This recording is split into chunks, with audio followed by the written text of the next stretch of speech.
Hey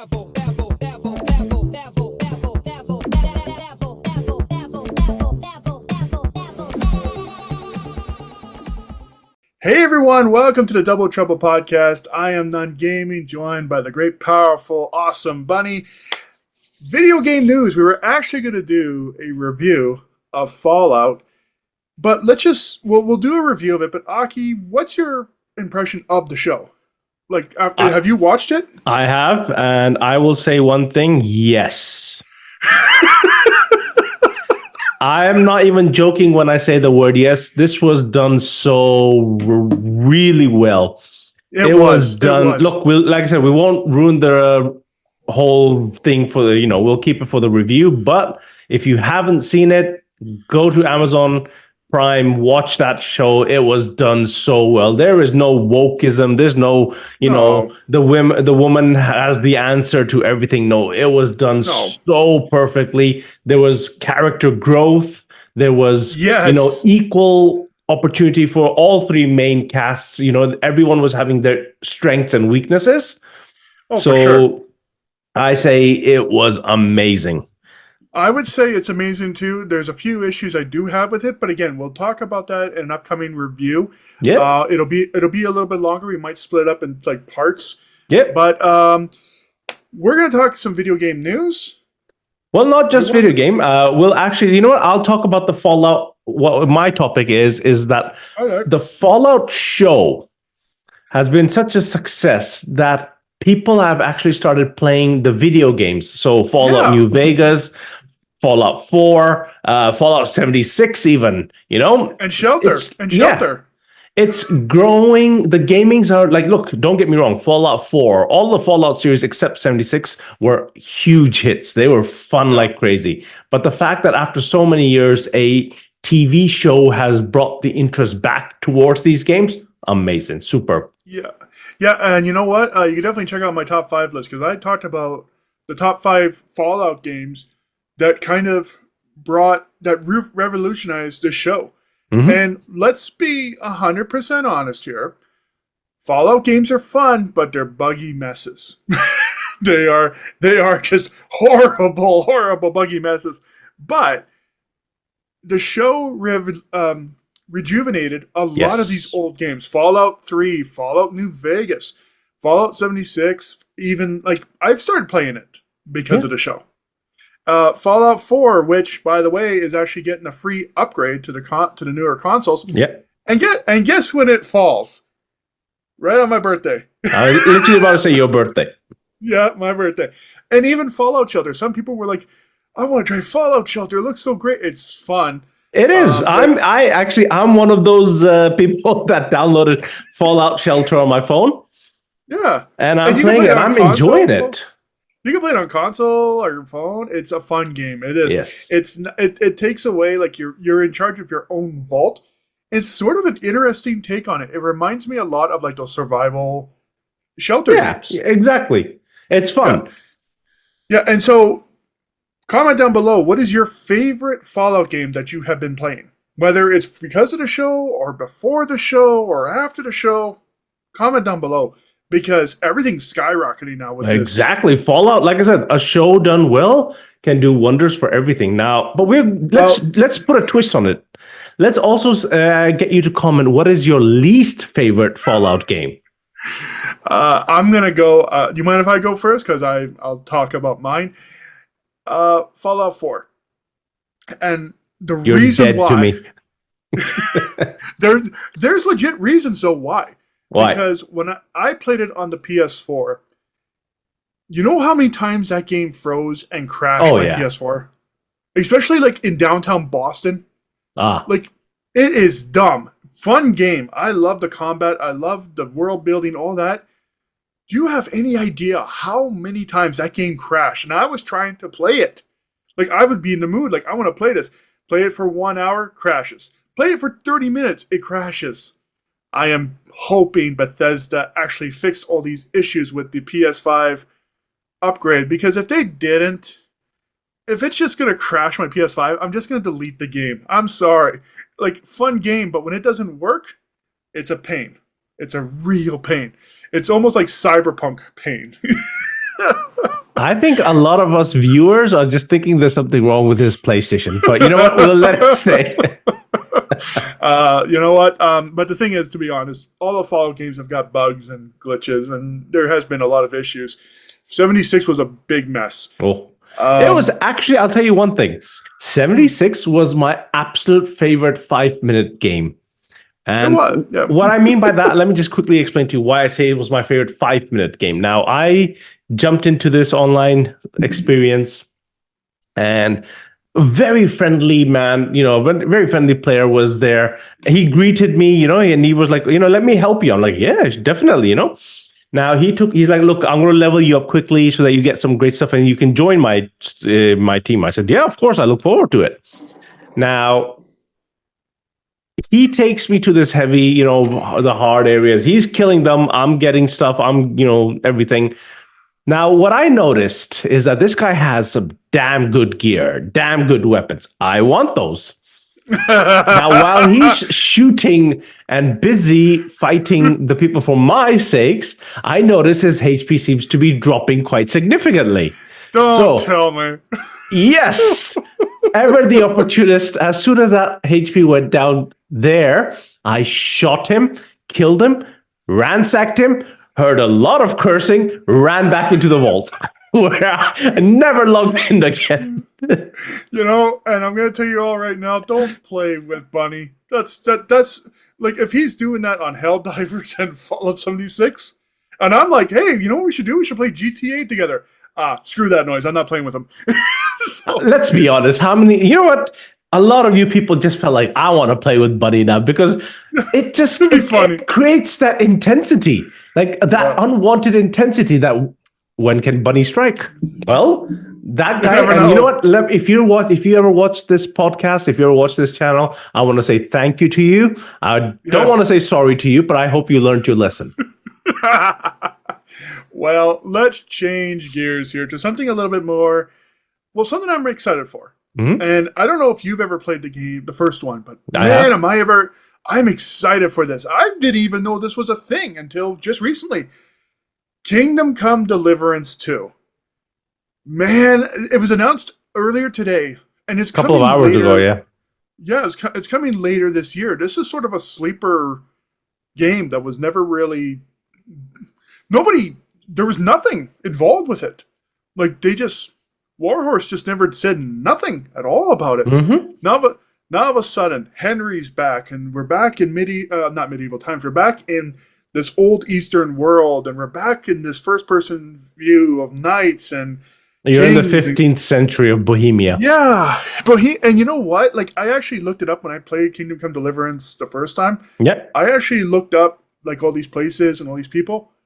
They're legit. Yeah, they are legit. Yeah. They're legit. So I love the history about that. I love history and things like that. So when they do things like that, I'm a big fan. But this kind of just surprised me. Like, Kingdom Come Deliverance 2 is coming out? Like, yeah! And look, I know I'm going to get some hatred here. Never mind about Stellar Blade. I know what I'm going to be wanting to play. So, and no disrespect to Stellar Blade fans, but I've had enough Final Fantasy RPGs for a while. I need something a little different. All right? So, Bunny, you said you played it. Yes. The first game. What do you think of it? The combat was tricky as hell. Look, that literally, thanks for taking that word out. It was tricky. Could you time it, When you have the sword or anything, you have to time your defense and your attack. It's not like just go gung-ho in. I like that. You can't button mash. Yeah. That's the thing. I love that. I made it more realistic, to be honest. Because... sorry, go ahead. Oh, no, I was just going to say the game was very realistic. Yes. Look, the graphics weren't that, wow or anything, but the game was so fun. And like Nunn said, that you can't button mash. It's not like you just tap, and you'll do like a God of War attack. No, it was more realistic. Timing was needed. You need to see your opponent's attacks and, defend accordingly. It was very, very fun. And not only that, you actually had to train. Yes. You actually had to go to the training ground and train. Yes. It wasn't just a matter of, I'll just go and beat these level 10 enemies while I'm level 1 or whatever. And gain the XP, yeah. Yeah, no, that's not how the game works. If you've never played it, someone compared it to Dark Souls difficulty, and I would say no. And the reason why I'm going to say no is because Dark Souls, you learn as you go. Yeah. This game, you learn, but you have to train. Exactly. It's not a matter of just like, oh, I know what to do next time when I face this boss. No, it's a matter of you have to go to Bernard and you have to train all these weapons and how to defense and how to parry. You have to get the experience for it. Yes, and it's not just a matter of I'm just going to go and fight this boss and then no. I mean, there's times in that game where I got out leveled like 10-1. And because of the training and the parrying, you're actually trained like a knight. Honestly. And with all the parrying and all this, I would clobber like a good chunk of these guys. Yeah, definitely. Like you got it spot on. It's the fact that you have to train. It's kind of like, practice makes perfection kind of a thing with that one. Yeah, and then you loot up all these guys, and you're over encumbered, and your horse is over encumbered, and you're just slowly walking. And that was so frustrating, Myra. That was so annoying. That's one thing I hated about that.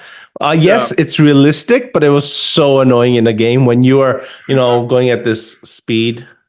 And then you're like, oh, come on, let me just drop it. But I need this, I need this. This is worth money. And that's the thing. Like, then you have these, like, honestly, if you have never played the first game, definitely check it out. Yes. And you are going to get frustrated. Oh, for 100%. the first, I'd say about 5-6 hours, you are going to get really frustrated. Because you are going to die. There's no way around it. You are going to die. It'll be frustration well spent. Yes, because it's that reward thing. Once you actually get better at it and you learn how to train and defense, dodge, all these things, you actually become a legit force on that field. True. And the rewarding for actually all this hard work is gratifying. But I can't wait for Kingdom Come Deliverance 2. I kind of hope they do... I kind of hope they increase the sack, in a sense, where we're not... If we over encumbered, we could still fast travel. You know what I mean? I think there'll be like upgrades for the sack. But let's see when it comes out. Leave a comment down below, guys. Have you seen the trailer? Are you excited? Have you played the first game? Let us know. Yes, let us know for sure. So moving on, I think we need to go into a serious discussion. Movies, like, okay, look, people go to the movies, people go to the cinema still. But do you feel OTT is killing the cinema? Or do you feel it's just bad movies, Kong versus Godzilla 2, that's coming out in the cinemas that are just diverting people away from the whole cinema experience? Personally, I just never got, like, you're talking to kind of like the wrong guy when it comes to going to a theater and going to movies, because I've maybe gone to like maybe a handful of movies in the theater. Okay. I never really cared about going in, sitting down in chairs, eating popcorn, and just sitting there with a bunch of other people watching movies. I never cared about that. But with that being said, do I think that theaters are trying to drive people away? OTT. Yeah. OTT? Yeah. I can see it, because there's people that are going to be diehards no matter what you do, right? They're always going to be like, oh, we got to go see a movie, da-da-da-da-da. Like you said, Godzilla versus Kong. I'm sure there's diehards for that. Not me. I don't really. Ghostbusters. I'll be honest, it was horrible. I'm Ghostbusters, so I would go there. But you're always going to have diehards, and you're always going to have people that are just like, like, I don't care. You know what I mean? Yeah. So what do you think, man? So I went to watch Kong versus... Look, I've not been to the cinema in quite some time. Actually, for all the Indian fans that are watching, or all the Asians that know, the last one I went to watch was KGF 2. Big hit. After that, I went to watch Godzilla versus Kong. So there's a almost 2-year gap. Right. And for me, I just like when I saw Godzilla versus Kong. Look, I'm a huge Godzilla fan. I was so disappointed in the movie, and I was just sitting there thinking to myself, I could have watched this at home. Right. this was not what I was paying for. Like, what is this nonsense garbage? I was actually getting bored and looking at the time. Why? Because it just feels like, let's take Disney for an example. Everything's becoming woke, And similarly, I would say with Godzilla versus Kong, it was like there was so much of a portion where they were focusing on the girl.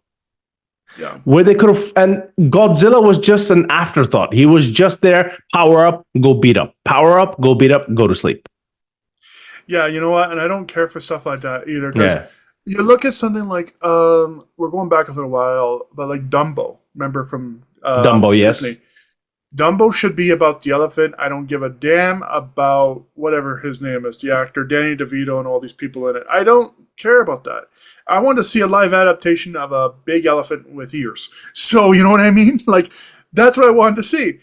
Now, I haven't seen the first. I think there was a first one of Gorilla versus Kong. I never saw that. I never saw that was really good.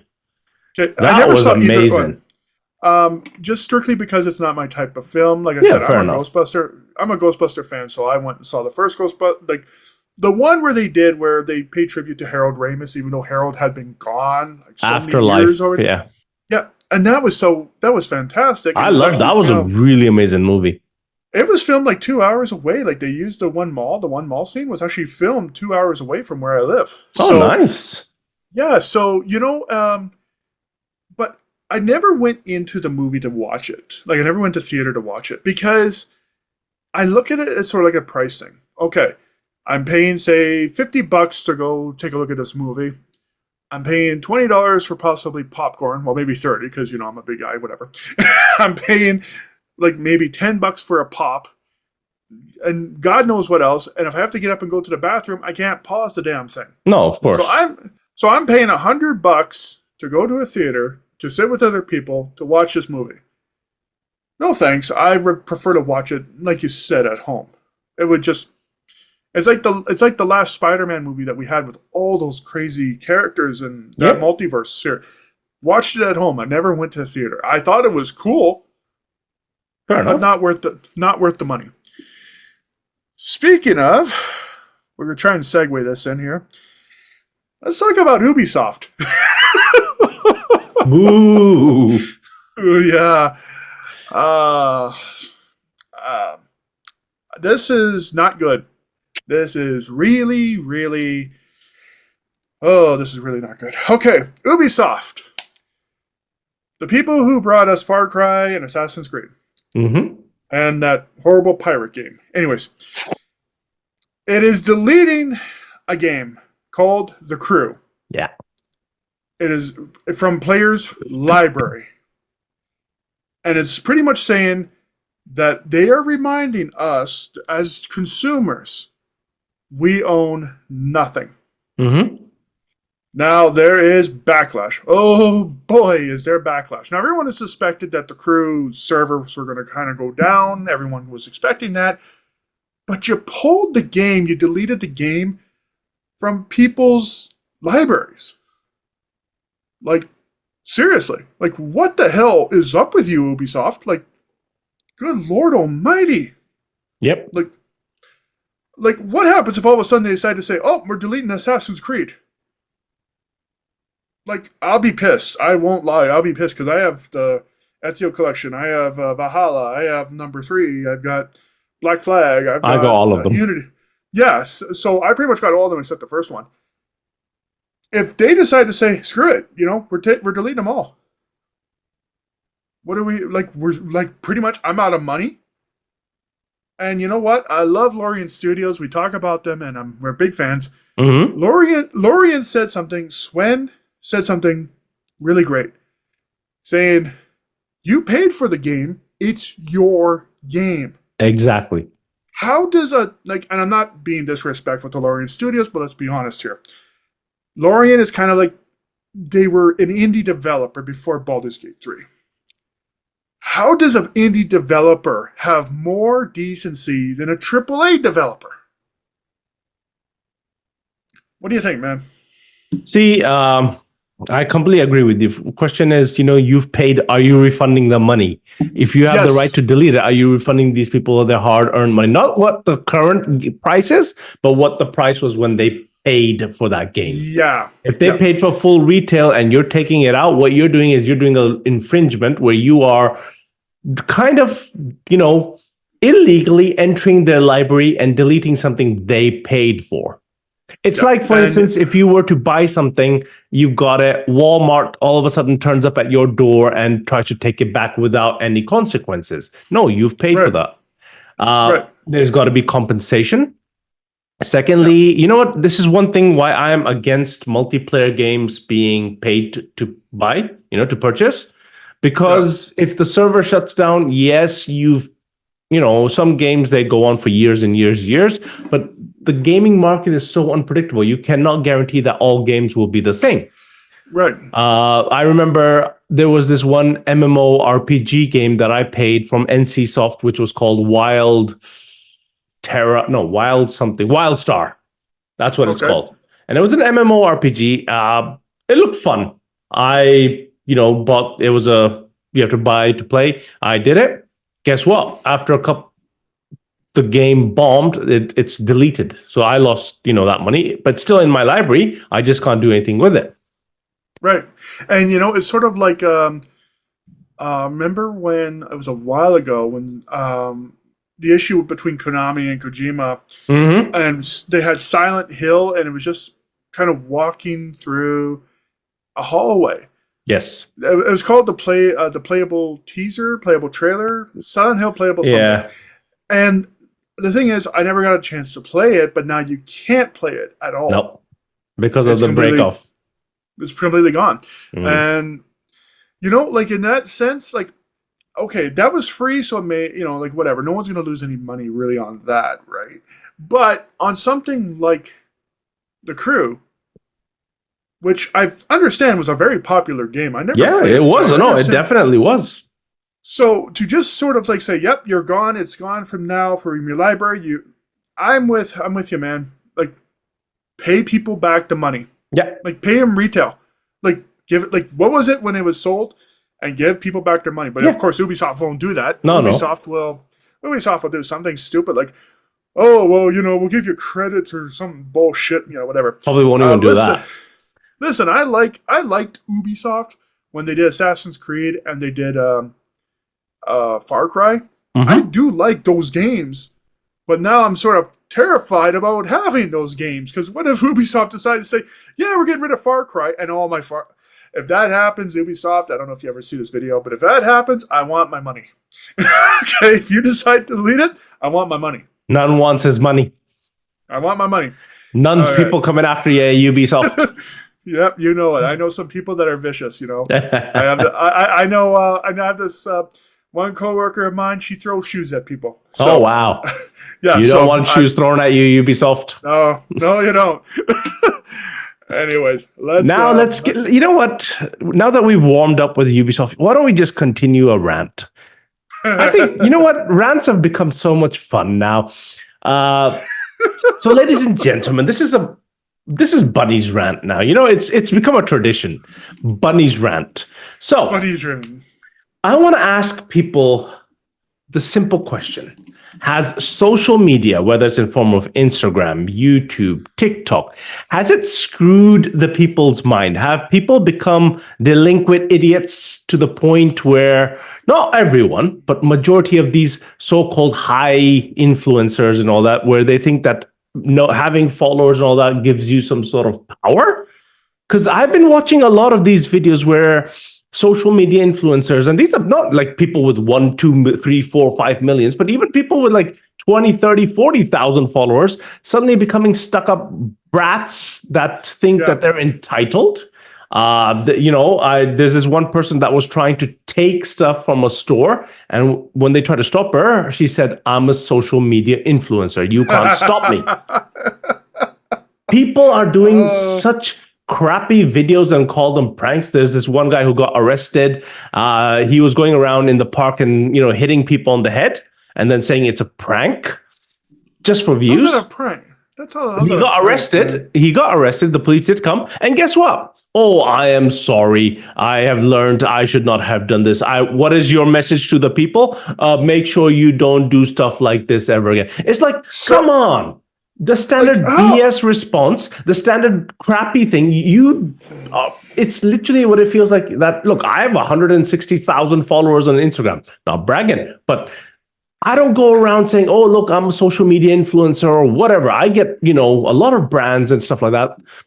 I don't sit there and take that, I need to show off and all this stuff because I'm grateful. Right. I'm very grateful, but that's what you got to be. You got to be humble. You got to be grateful and not be entitled. Well, be thankful that you've been blessed and help others. The thing is, too, like, how dumb are you to go into a parking lot and punch people, slap people, whatever? Not just parking lot, parks and everything. And then just say, oh, well, I didn't know that it was wrong. How dumb are you?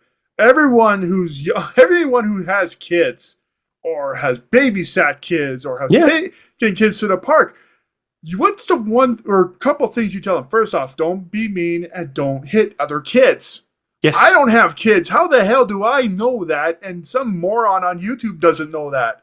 There's a 14-year-old. He was going around with his friend. So his friend, there's 3 of them.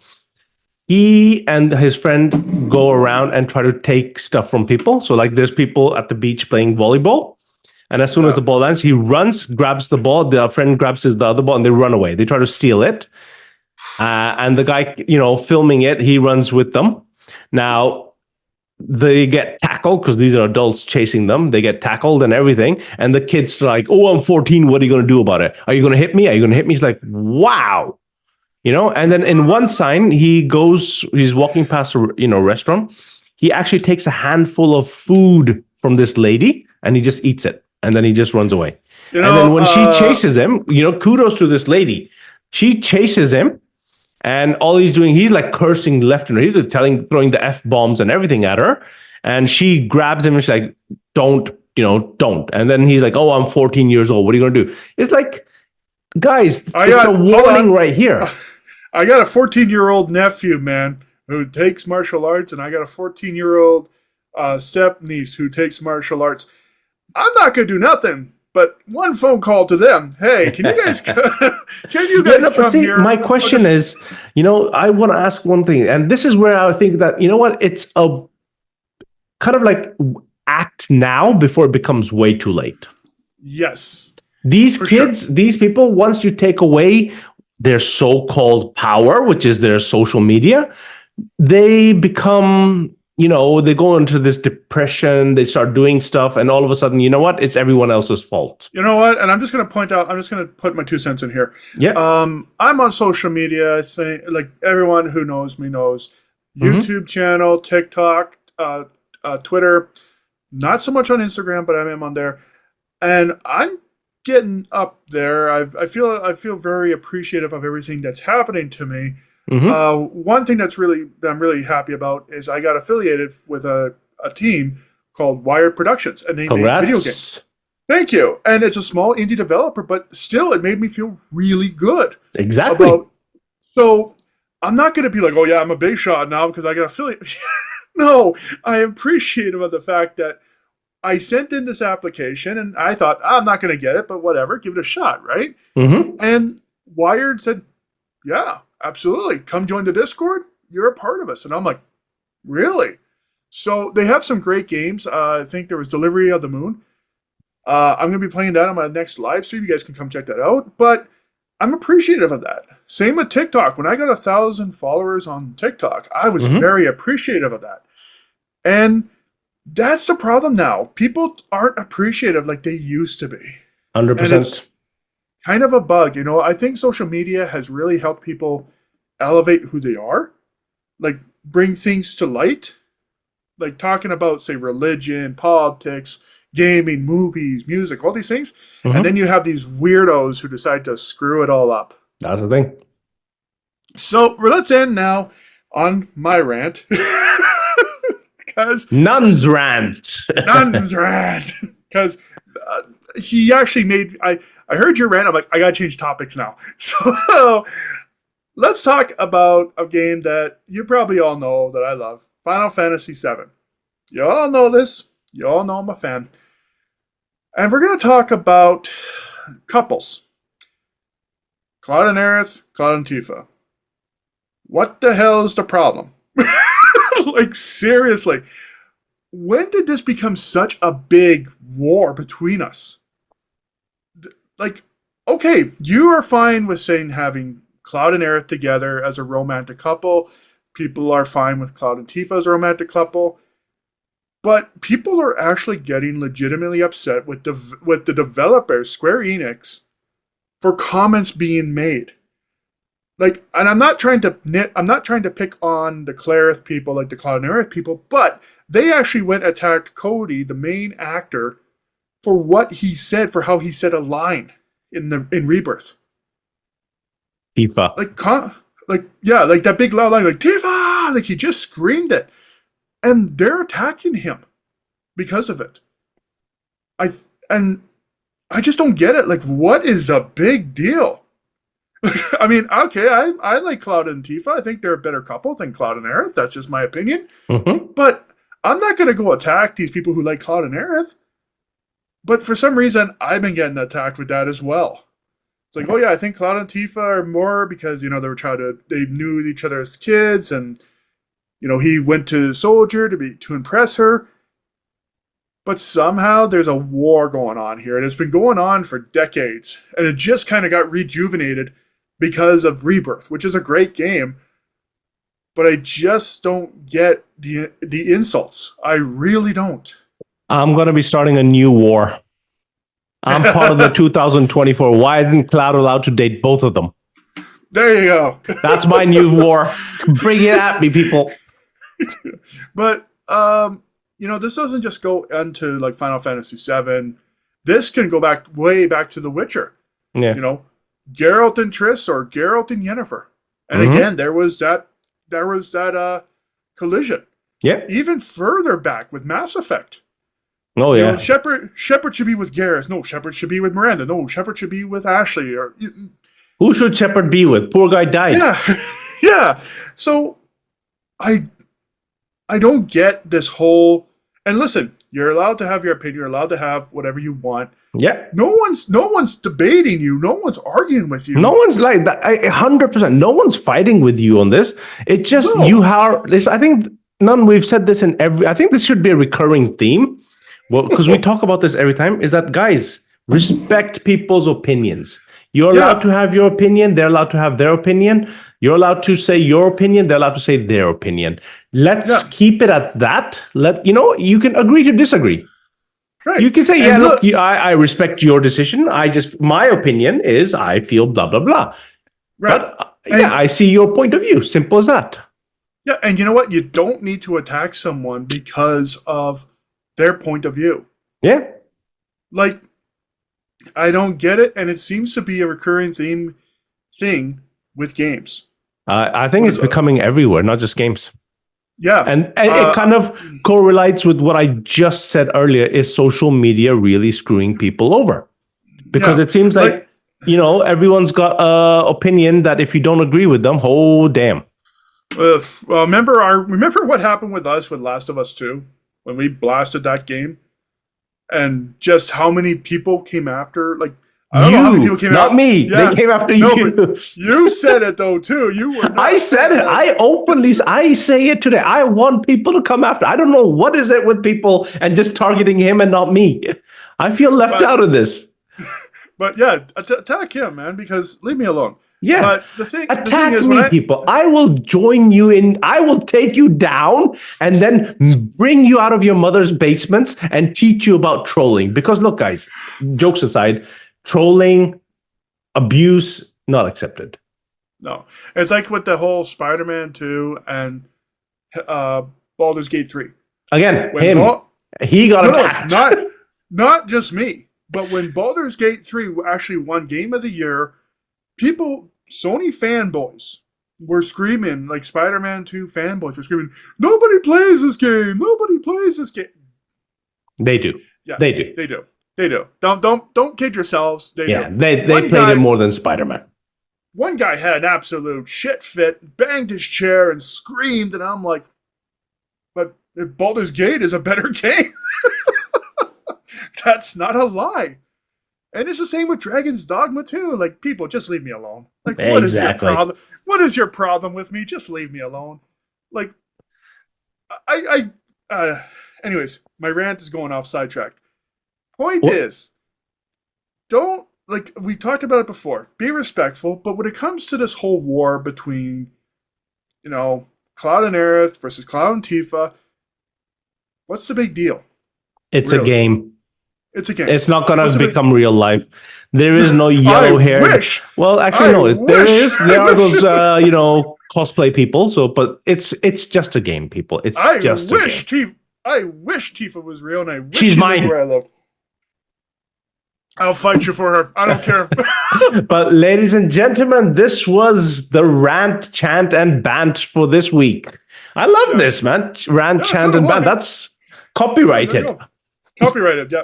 Yeah. Anyone that uses that, guess what? We're charging you. But look, ladies and gentlemen, it was an absolute honor, privilege, and pleasure to host you this week. We look forward to more Rant, Chants, and Bants next week. And let us know if you want us to do actually more rants, chants, and if you want more opinion of us. We have rants, man. Like, we can. You see me. I'm a volcano ready to go. I can talk for hours, but. Well, like I said, everyone, thank you so much. We'll be back next week. Until then, stay safe, stay healthy, follow the X. Game on.